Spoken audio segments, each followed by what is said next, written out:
Come in. Welcome. I'm E.G. Marshall. From almost the beginning of time, the tellers of tales have been fascinated by the story of the being who leaves this life, makes a short trip to the regions of the dead, and then tries to find his way back again into the land of the living. Not always an easy thing to do. In fact, the ancient Roman poet Virgil said, if we may be permitted to update his words a bit, the way down to hell is a cinch, but the way back may present a few difficulties. Our story involves just such a trip. Why are you torturing me this way? You, my own mother. I'm not your mother. Your mother is dead. What you see before you. It's horrible. I'm afraid of you. Where's the love you always showed for me, the kindness, the gentleness? Look into my eyes. What do you see?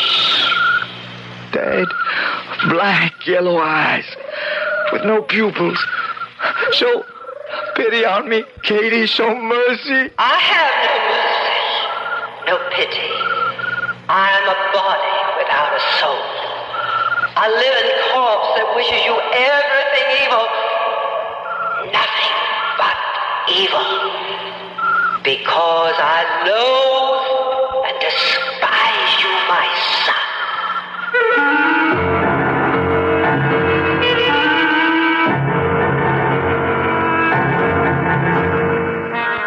Our mystery drama, The Death of Halpin Fraser, is based on the classic short story by the celebrated American author Ambrose Bierce. It was adapted and especially written for the Mystery Theater by Arnold Moss. It stars Michael Wager. It is sponsored in part by imported Vigna Rosé wine. I'll be back shortly with Act One.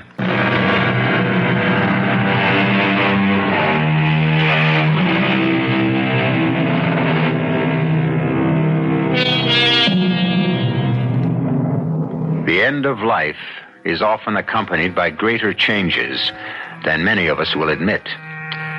We have heard, for example, that the spirit of a dead person may occasionally come back to haunt the living, taking the physical form of the body that spirit once inhabited. But there are other times, we are told, when the body returns without the spirit, without the soul that had animated that body in life. Our story is concerned with just such a phenomenon. A dark night in the midsummer of the 1870s. A young man waking from a dreamless sleep in a forest near the Napa Valley in California lifted his head from the earth and, staring into the blackness, screamed, Catherine! Catherine, He says nothing more.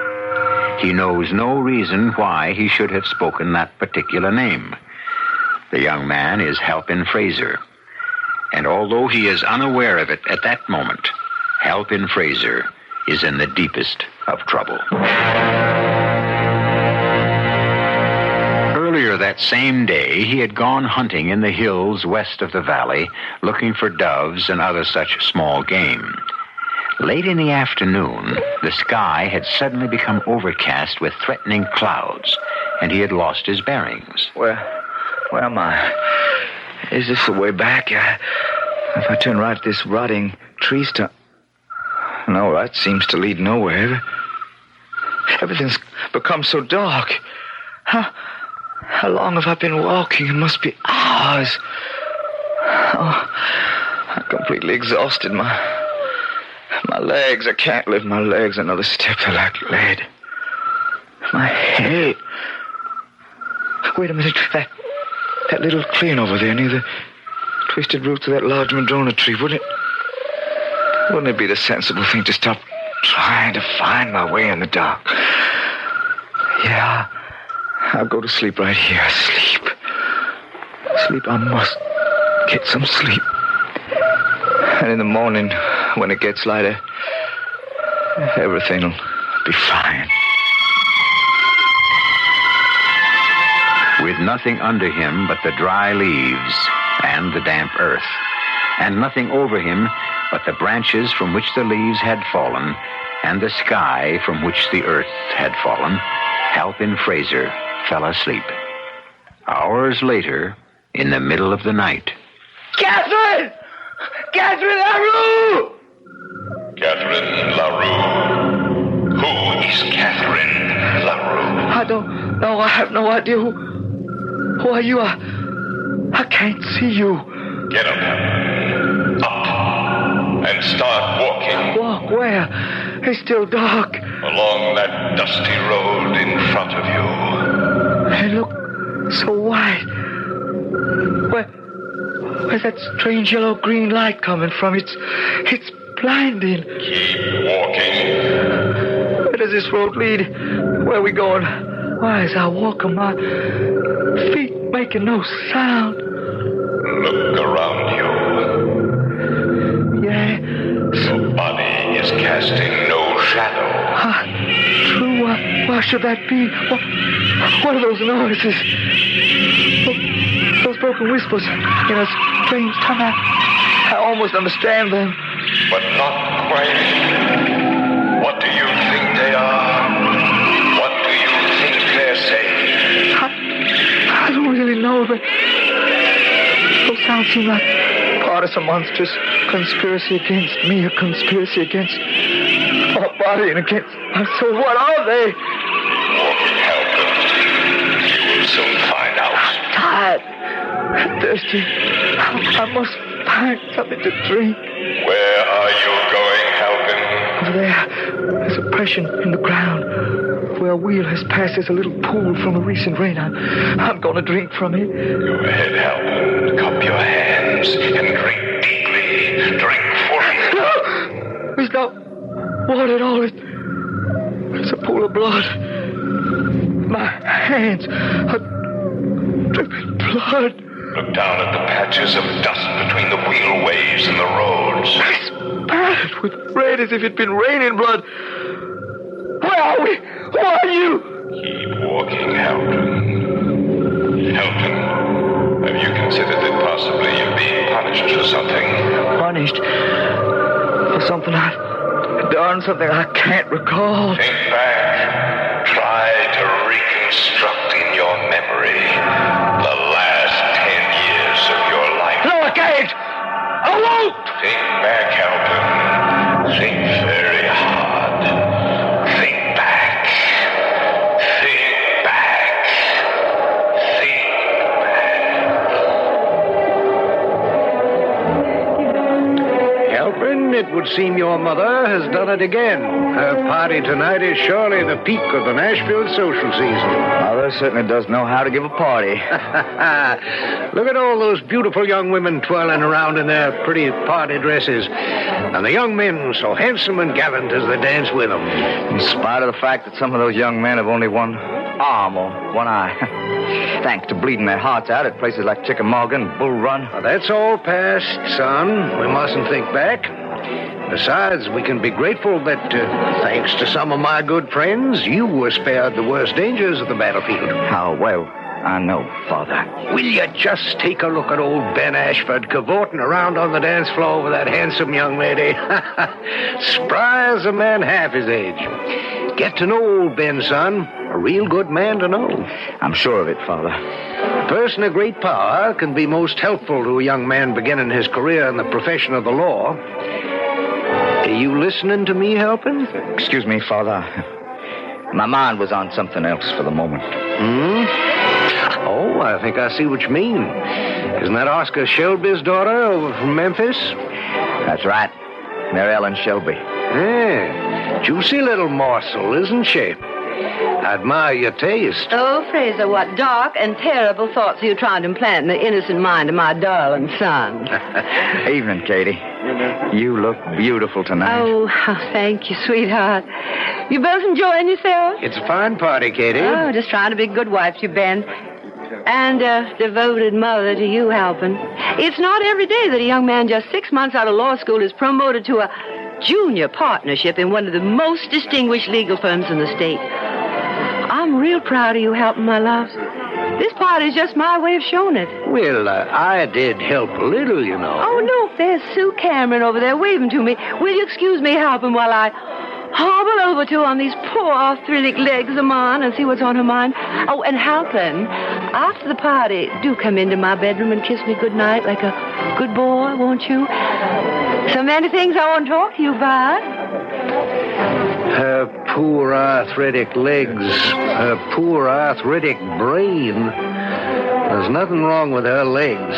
You know as well as I do, Halpin, she's still using that one to get your sympathy.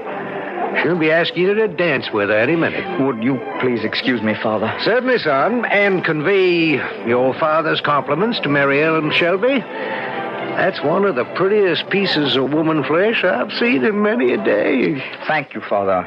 I think you ought to know I'm about to ask that pretty piece of woman flesh to be my wife.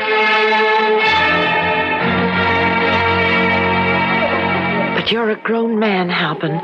There's no reason for you to submit to these humiliations any longer. I will not listen to you talk about my mother. Halpin, dear, you just refuse to face the truth. The attachment she has for you is beautiful. Beautiful? Is that what you think? My Katie is devoted to me as I am to her. The way your mother thinks of you is not with the usual devotion of a mother for her son. And you even call her by her first name. I love my mother. But it's proper you should. But let's not talk about it anymore. Oh, the important thing right now is you and me. You know I love you more deeply and more completely than anything in this whole world. You love me well enough to leave Tennessee, to accept the offer your firm has made, to establish a branch office in San Francisco, 2,500 miles away from Nashville, with very few chances of ever returning. I think so. And breaking out of this thick iron grip of your mother and father are holding you in, because that's what you're going to have to do if you want me. As long as you're by my side, my wise, my intelligent, my obstinate, my beautiful darling, I can do anything. Oh, I love you, Halpin, with all my heart, my body, and my soul. Kiss me.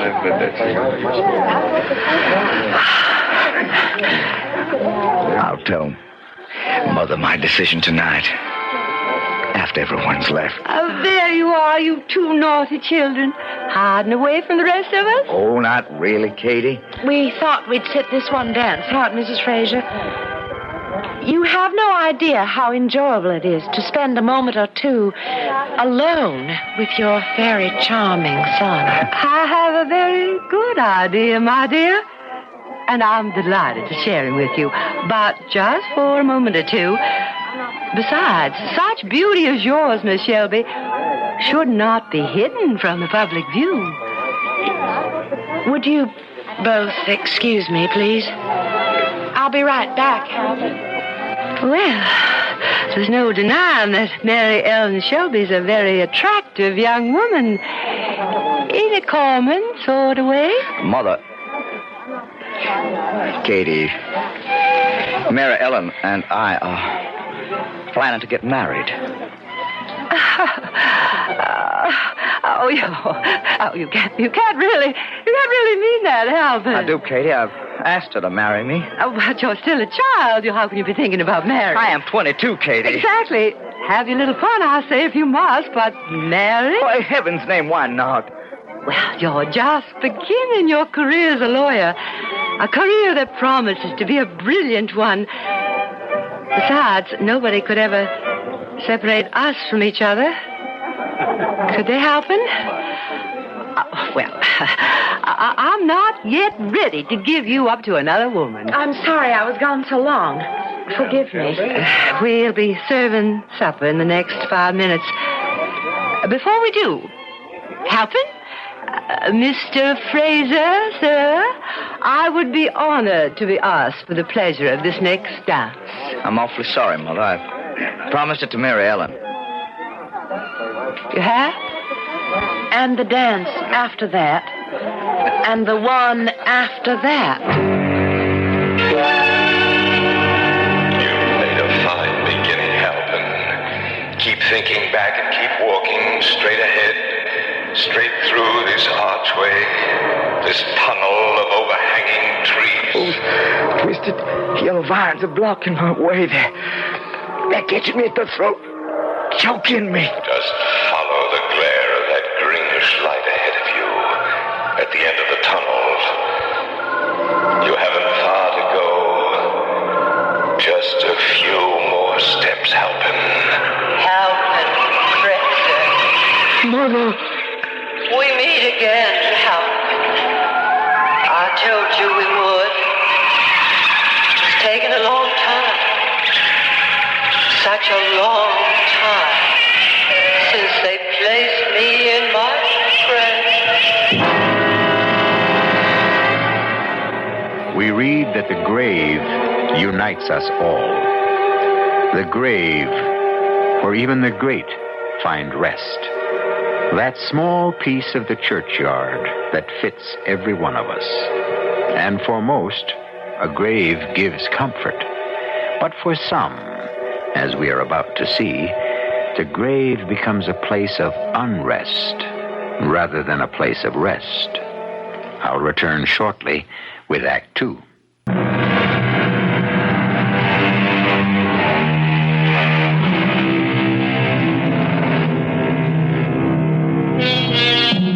Ambrose Bierce himself, on whose story the death of Halpin Fraser is based, gave this definition of a grave.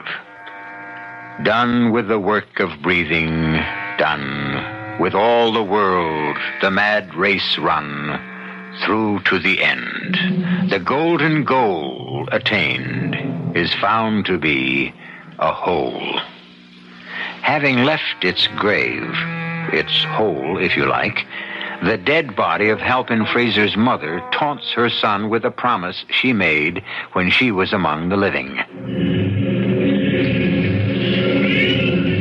Look at me, Halpin. Look into my eyes. Look into the drawn, bloodless face of your mother standing here. Try to recall the promise I once made. Stop torturing me. You and all the rest of you in this weird place of evil. We will help in good time. Remember that night 10 years ago, after the ball, after all the others had gone, you came to my bed.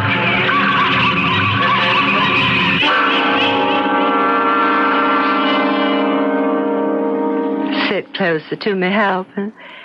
Here, near the head of the bed. Now be a darling and massage the back of my neck the littlest bit. Gently, lovingly, as long as you can. Oh, Katie, your hair's so long and so beautiful. And it smells so sweet. Oh. How's that? Feel good? Oh, wonderful, sweetheart. Wonderful. Your fingers are so strong. I'm beginning to relax for the first time in days. Katie, would you greatly mind if I decided to move to California, to San Francisco? I'm not sure I understand you, son. My firm has asked me to set up a new branch in California. They think there can be a great future there for the company and for me. Surely you never go. Oh, well, you don't mean you seriously think of moving away from Nashville forever? Oh, possibly.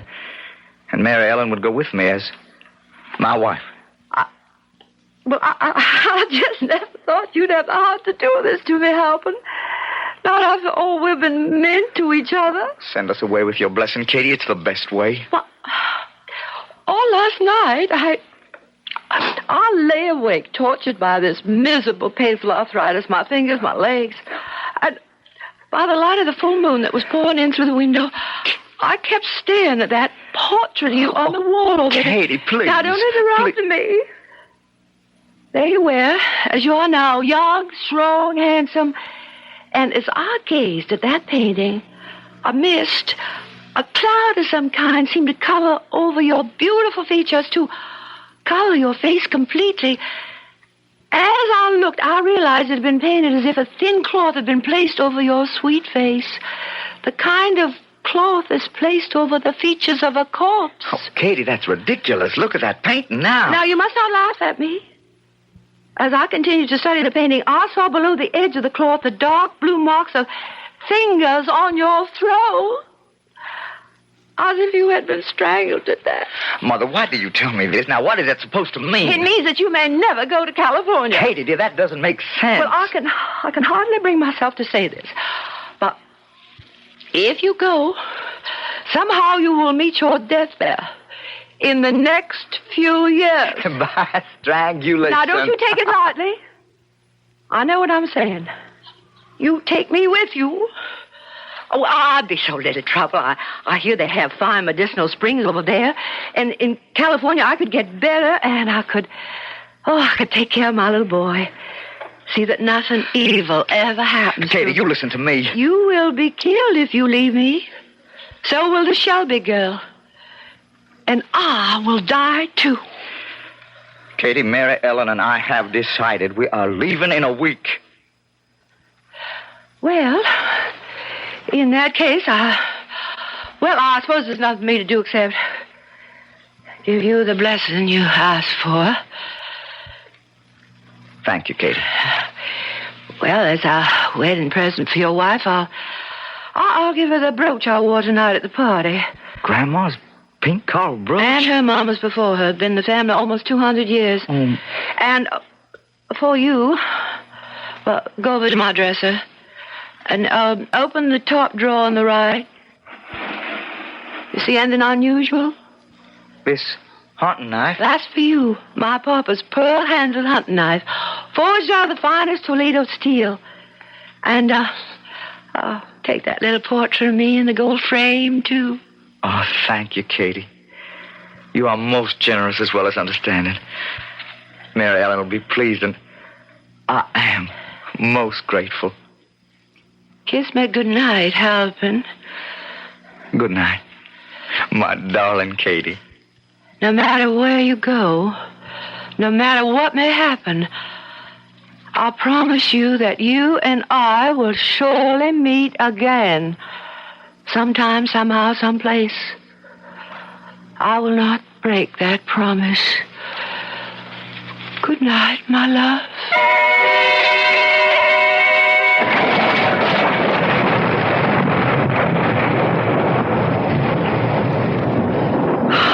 Oh, you coming to bed soon, Halpin? On my way, Mary Ellen. Oh, nice. In all the years we've been in California, this must be the worst. Glad I didn't have to try to get around the streets of San Francisco tonight. What's that you've been reading? Oh, a little thing I picked up at the bookshop this afternoon by a 16th century English theologian. For greater change is wrought by death than hath been generally believed, whereas in general the spirit of a dead man cometh back upon occasion, yet it hath happened that the body without the spirit hath sometimes walked. What kind of morbid nonsense is that? Listen to the rest.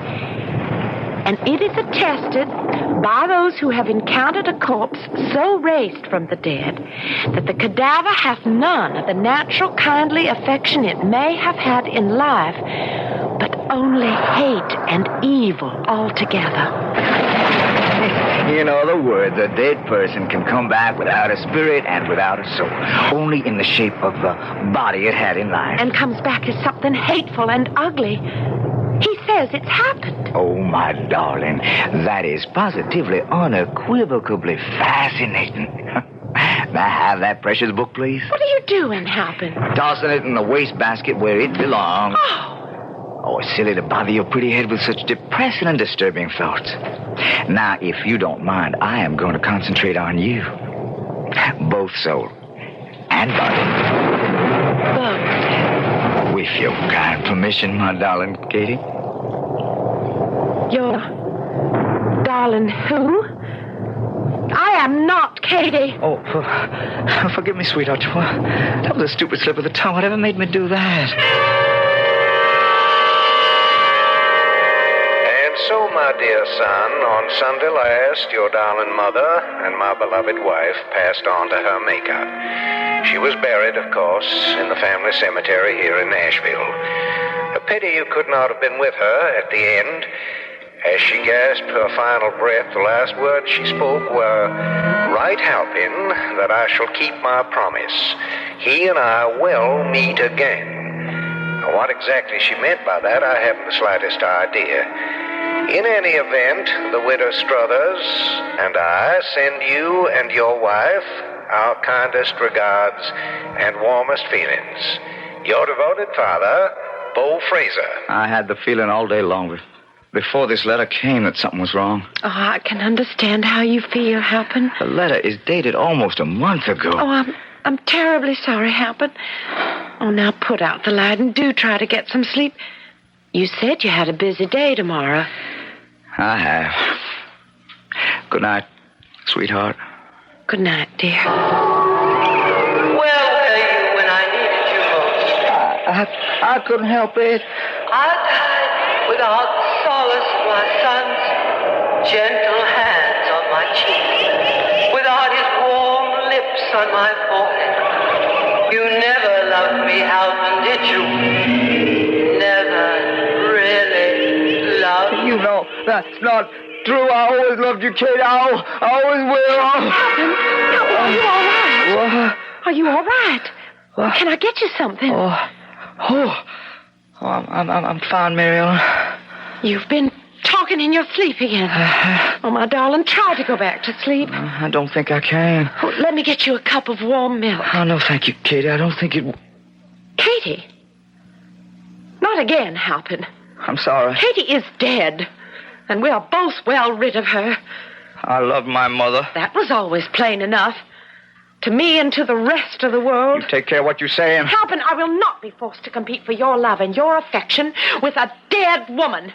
She played on your sympathies with a whole bag of cheap female... You are speaking of my mother, a sick woman. A very sick woman. Oh, but not the way you mean. You were her disease. You, her young, handsome son, tied to her with an unbreakable cord that led right back to her womb. Mary Ellen, I think you said enough. You've asked for it, her strong young son who turns out to be nothing but a sad little weakling. Mary Ellen!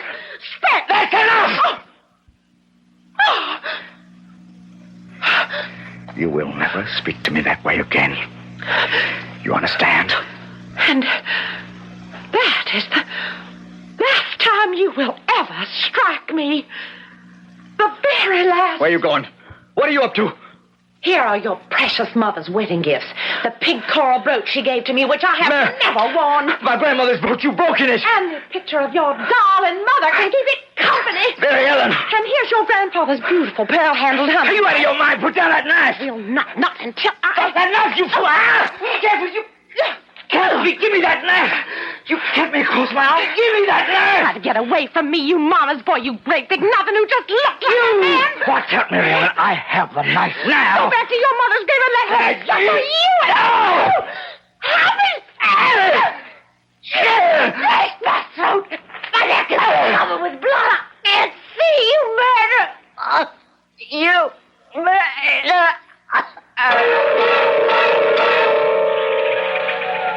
Remember that night, Halpin? That scream in the middle of the night.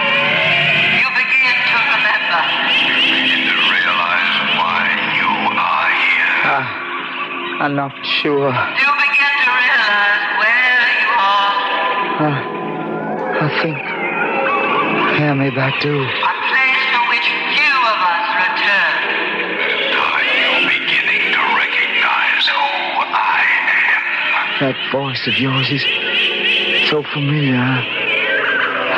I'm sure I know it. It should be familiar, Halpin. And you should know it. Who are you? I am you, Halpin.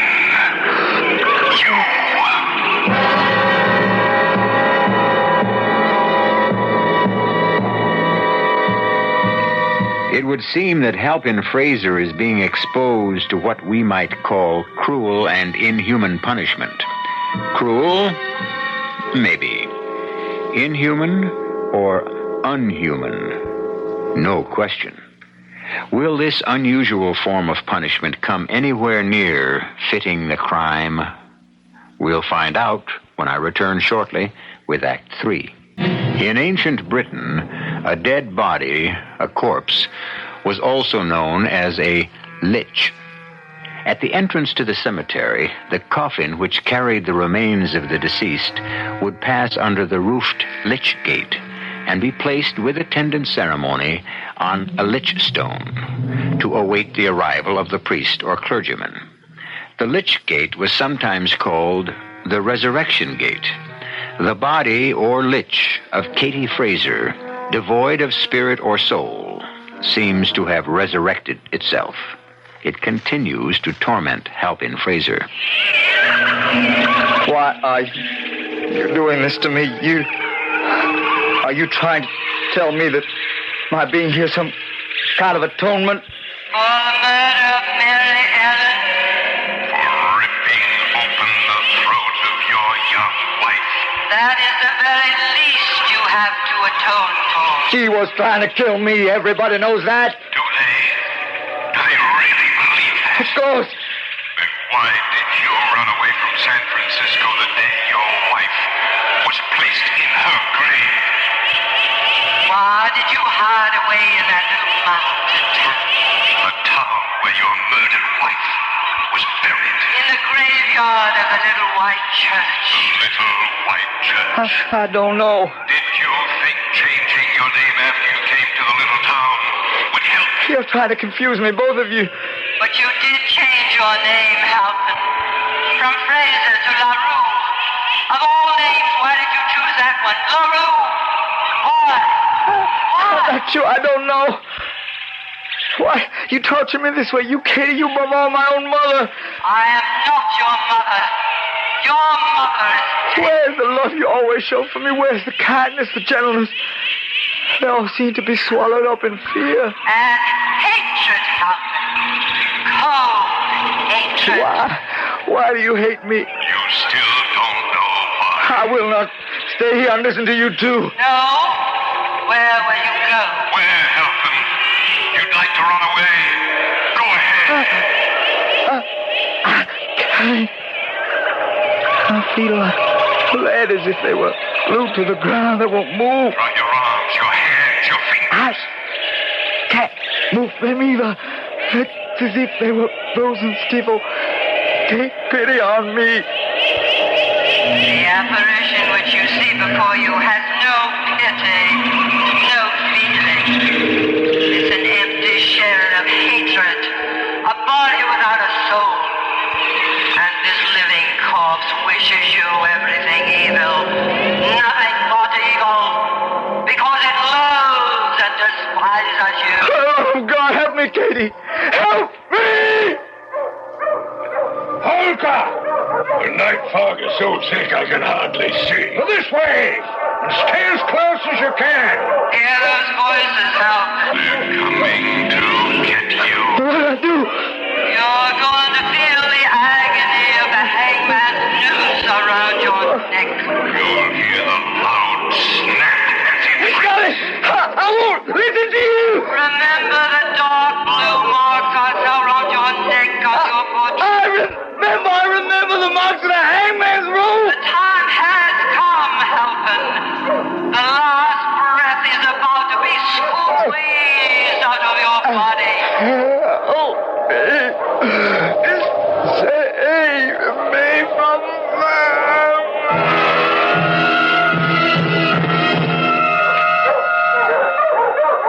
How much further, Geraldson? Little white church, no more than half a mile. There's no graveyard next to it. Imagine two grown men, you a county sheriff and I a big city detective, walking along a road on a miserable, foggy morning like this, where you can't see your hand in front of your face, on their way to a little country graveyard. You know, I didn't get you here armed all the way from San Francisco just for a pleasant walk. There is the matter of the $500 reward for the capture of wife killer, Mr. Halpin Fraser, most recently known as LaRue. Every night, he comes to the old deserted graveyard with the little white church. Well, that's where they buried his wife. couldn't you fellas have sense enough to suspect that he might sometime come back to pay a visit to our grave? Well, in fact, we figured it'd be the very last place he'd return to. Well, he's been there every night for the last 3 weeks, and often stays till dawn. He's armed. Matter of fact, one night last week, he took a shot at me. If we can take him, half the reward is yours, of course. How much further? A couple of 100 yards or so. Hold it a minute. Look at that strange light ahead of us. Even through this thick fog, kind of sickly, greenish yellow light. Could that be him? They found something. Don't move! All right, let's go. Follow me into the graveyard and watch your step. Right behind you. Just past this broken gate. All right. Quiet down, boys. Quiet. Well, there's nothing here. Never seen anything like this in my life. You'd never even know these were graves. Just discolored stones and a few rotting boards leaning at the craziest angles. Some of the folks who live near here call it the village of the forgotten dead. There's that strange light again. Like a green ball of light swirling around in space on its own axis. Seems to be beckoning to us. Shall we go see what it is? Now, careful. Let's push our way through this growth of young trees. The dogs are onto something. I don't see anything yet. Well, let's follow that light. What on earth are they after? Mr. Holker, look over there. The body of a man lying on top of a grave. On his back, legs wide apart. One stiff arm reaching up into the air as if to push someone away, and the other near the throat. Both hands tightly clenched. It's beginning to disintegrate. He's been dead for weeks. Until we can file a formal report with the county coroner, let's make note of what we've got here. Oh, I've got a notebook and a pencil. Good. Now take this down. Attitude of the deceased indicates desperation and resistance. To what? Look here. Here's a shotgun, a mesh game bag, remains of 2 birds. And now write this down. Evidence of furious struggle. The throat and face deep purple in color, almost black. The neck bent backwards, the eyes staring, ready to burst from their sockets. The lips dry and cracked open. The protruding tongue black and swollen, throat covered with contusions. Not just finger marks, but bruises and lacerations. I'll bet $5 this was done by Fraser, the man we're looking for. You better save your money, Geraldson. Look there at his feet under those leaves. Little red leather notebook with the initials HF on the cover. Anything in it? Something scrawled in red ink. Hardly legible. Red ink? With some kind of crude writing instrument. Can you make it out? I, Halpin Fraser, most recently known as Halpin LaRue. LaRue being my mother's maiden name. Admit to the murder of my wife, Mary Ellen Fraser. I'm now about to face my own death. Death by strangulation. Well, I guess that settles the identity of the body. Now, how would he know he was going to be strangled and still be able to write about it? I'm just reading what's written. Well, let's clear away some of the weeds in front of the headstone. Mary Ellen Fraser. He was murdered on his own wife's grave. Let's get the coroner up here right away. What did you step on? Wooden board from the head of a grave, fallen on the ground. Well, can you make out the lettering on the board? Just barely. Paint's faded away and part of the board's rotted off. Let's see. It says, here lies Catherine LaRue, F.R.A. That's all there is of the name. Born January 29. Can't make out the year. Died June 13, 1874. Nashville, Tennessee. Nashville? Well, what on earth is the headboard of a grave in Nashville, Tennessee? A whole continent away. Doing here in a graveyard in the Napa Valley of California. I wouldn't know, Mr. Holker.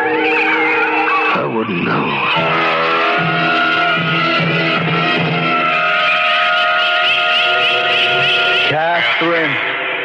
Catherine LaRue. Catherine LaRue. Yes, Halpin. Here I am. I've traveled a long way. A lonely way. You and I, Kitty. We're together again. Together as we once were. It's taken time. But at last you and I are one again, Halpin. One again. You two are a body without a spirit. A body without a soul. Unloved. Unloving. Uncared for. Uncaring. But we are together again. Aren't we, Halpin? My son.